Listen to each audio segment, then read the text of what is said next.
چلو سمیٹ لو برس رہا ہے دیکھ لو، چلو چلو سمیٹ لو برس رہا ہے دیکھ لو، یہ نور علم و عشق کا نہ خالی ہاتھ تم رہو۔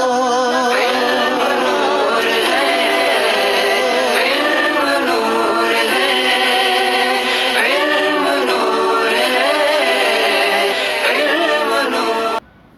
بسم اللہ الرحمن الرحیم۔ الصلاۃ والسلام علیک یا رسول اللہ، الصلاۃ والسلام علیک یا نبی اللہ، الصلاۃ والسلام علیک یا حبیب اللہ وعلی آلک و اصحابک یا نور اللہ صلی اللہ علیہ وسلم۔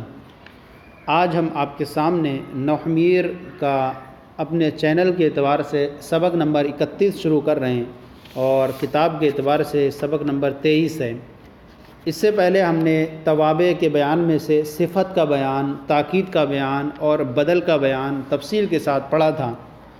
آج جو ہے تابع کے بیان میں سے چوتھا تابع عطف بحرف اور پانچواں تابع عطف بیان کا بیان پڑھنے کی سعادت حاصل کریں گے۔ عطف بحرف یہ چوتھا تابع عطف بحرف ہے اور عطف یہ مصدر ہے جس کا معنی ہوتا ہے مائل کرنا، لیکن یہاں اس میں مفعول بمعنی معطوف کے معنی میں ہے اور اس سے پہلے جو واقع ہوگا وہ معطوف علیہ ہوگا، اور اس کا دوسرا نام عطف نسق بھی ہے۔ اس میں بھی کیونکہ عطف بمعنی معطوف اور نسق بمعنی منسوخ یعنی مرتب ہے، چونکہ بعض اوقات حرف عطف سے ترتیب بھی معلوم ہوتی ہے، جیسے کہ فا، ثم اور حتی، اس اعتبار سے اس کو عطف نسق بمعنی منسوخ بھی کہتے ہیں۔ بیان فرماتے ہیں عطف حرف کی تعریف۔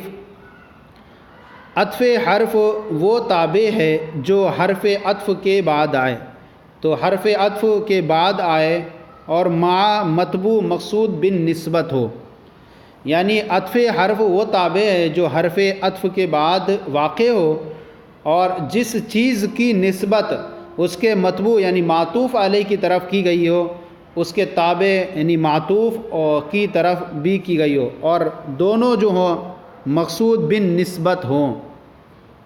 جیسے جاءنی زید و عمر، میرے پاس زید اور عمر آیا۔ اس مثال میں جا کی جو نسبت ہے وہ زید کی طرف کی گئی ہے اور حرف عطف واو کے ذریعے سے عمر کی طرف بھی کی گئی ہے، اور اس میں دونوں یعنی مقصود یہ ہے کہ یعنی میرے پاس زید اور عمر دونوں آئے، دونوں جو ہیں یہ مقصود ہیں۔ تو پہلا والا زید جو معطوف علیہ کہلائے گا، اور واو کے بعد جو آ رہا ہے اس کو معطوف، جس کو عطف بحرف یعنی معطوف ہوئی اس کو عطف بولیں گے، تو عطف بحرف بولیں گے۔ تو پہلا والا معطوف علیہ، دوسرا معطوف ہوتا ہے۔ معطوف کے متبوع کو یعنی معطوف کے جو متبوع ہے یہ زید، اس کو معطوف علیہ کہتے ہیں اور اس کو معطوف کہتے ہیں۔ انہوں نے یہ بیان فرمایا کہ مع متبوع مقصود بن نسبت ہو، یعنی دونوں کی طرف دونوں مقصود بن نسبت ہیں، زید اور عمر آنے میں دونوں شریک ہیں۔ تو یہ چیز ہے کہ عطف بحرف میں اگرچہ معطوف اور معطوف علیہ دونوں کی طرف حکم کی نسبت ہوتی ہے، مگر یہ ضروری نہیں ہوتا ان میں کہ دونوں کی طرف نسبت ایک جیسی ہو، بلکہ ان میں فرق بھی ہو سکتا ہے۔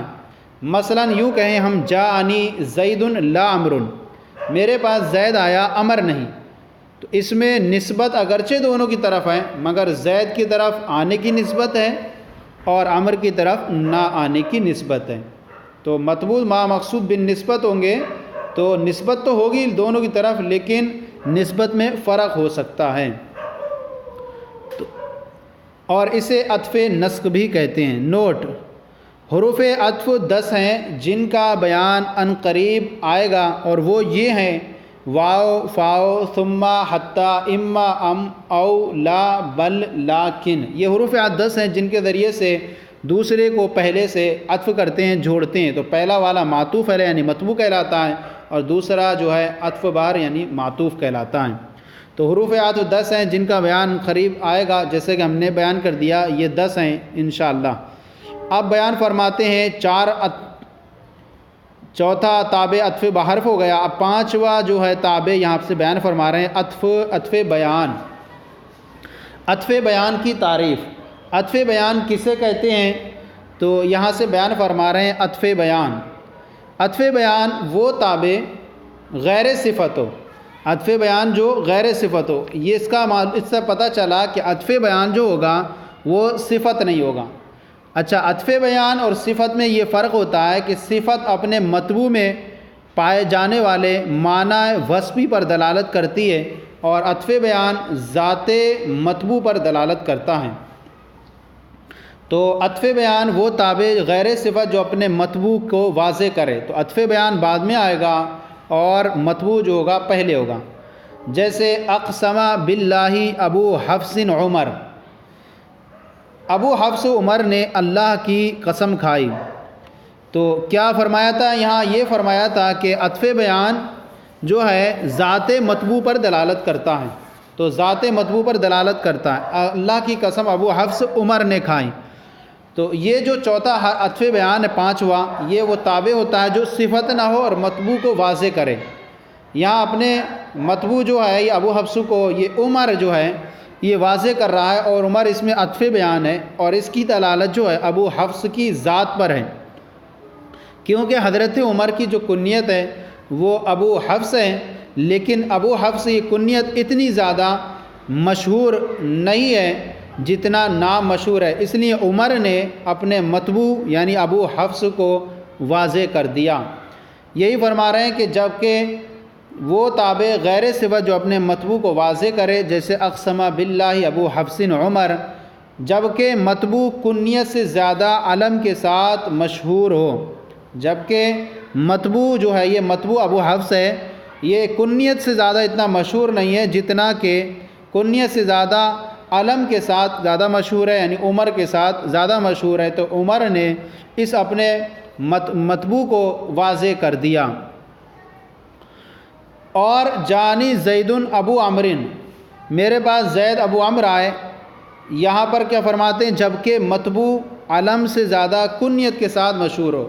تو یہاں مطبوع جو زید ہے وہ اتنا زیادہ مشہور نہیں ہے جتنی کہ کنیت ابو عمر یہ اتنی زیادہ مشہور ہے. تو زید جو مطبوع تھا اس کی وضاحت ابو عمر نے بیان کی جو عطف بیان ہے. ایک فاتح یہ چیز سمجھ لیں کہ بدل اور عطف بیان میں یہ فرق ہوتا ہے کہ بدل اصل مقصود ہوتا ہے اور اس کے مطبوع کا جو ذکر ہوتا ہے محض تمہید کے طور پر ہوتا ہے، اور عطف بیان میں جو ہے عطف بیان محض وضاحت کے لیے لایا جاتا ہے اور اصل مقصود اس کا مطبوع ہوتا ہے. تو بدل میں جو ہوتا ہے مبدل منہ بدل میں اصل بدل مقصود ہوتا ہے، اور عطف بیان جو ہے صرف محض وضاحت کے لیے آتا ہے اور اس کا اصل مقصود وہ مطبوع ہوا کرتا ہے. تو یہاں دیکھیں پہلی مثال کے اندر آپ نے دیکھا کہ ابو حفص یہ کنیت کے ساتھ اتنا زیادہ مشہور نہیں کہ عمر نے اس کی آ کر کے وضاحت کی، اور دوسری مثال میں یہ مطبوع علم سے زیادہ کنیت کے ساتھ مشہور ہے کہ ابو عمر سے زیادہ مشہور ہیں، تو اس نے بعد والے نے اس کی وضاحت کر دی. مزید ایک فائدے کی بات یہ ذہن میں رکھ لیں کہ عطف بیان کے لیے کوئی ضروری نہیں کہ مبین یعنی جو بعد میں وضاحت کر رہا ہے اپنے مطبوع سے زیادہ واضح ہو. یہ کوئی ضروری نہیں کہ عطف بیان اپنے مطبوع سے زیادہ واضح ہو، بلکہ اتنا کافی ہے کہ دونوں کے اجتماع سے وہ وضاحت حاصل ہو جائے جو ان میں سے ایک سے حاصل نہیں ہوتی ہے. تو یہ کوئی ضروری نہیں کہ بعد والا ہی زیادہ واضح ہو، بلکہ یہ دونوں کے اجتماع سے وہ وضاحت اور قوت حاصل ہو جائے جو ایک سے حاصل نہیں ہو سکتی تھی. تو یہ سبق جو ہوتا آج کا توابع کا بیان، پہلا ہم نے صفت، تاکید، بدل، عطف بہار اور عطف بیان کا بیان مکمل تفصیل کے ساتھ پڑھنے کی سعادت حاصل کی. تو آج ہی ہمارے چینل کے اعتبار سے سبق نمبر 31 تھا مکمل ہو گیا. آج کا یہ سلسلہ آپ کی بارگاہ میں پیش کیا گیا، کیسا لگا بتائیں. اگر کوئی کمی ہو تو اصلاح فرمائیں، اور ہمارے چینل مفتی گل مصباحی درس نظامی کو سبسکرائب کریں، دوسروں کو شیئر کریں تاکہ دوسرے بھی آپ کے ساتھ ثواب میں شریک ہو جائیں. جزاکم اللہ خیرہ. اللہ آپ کے علم میں برکتیں عطا فرمائیں.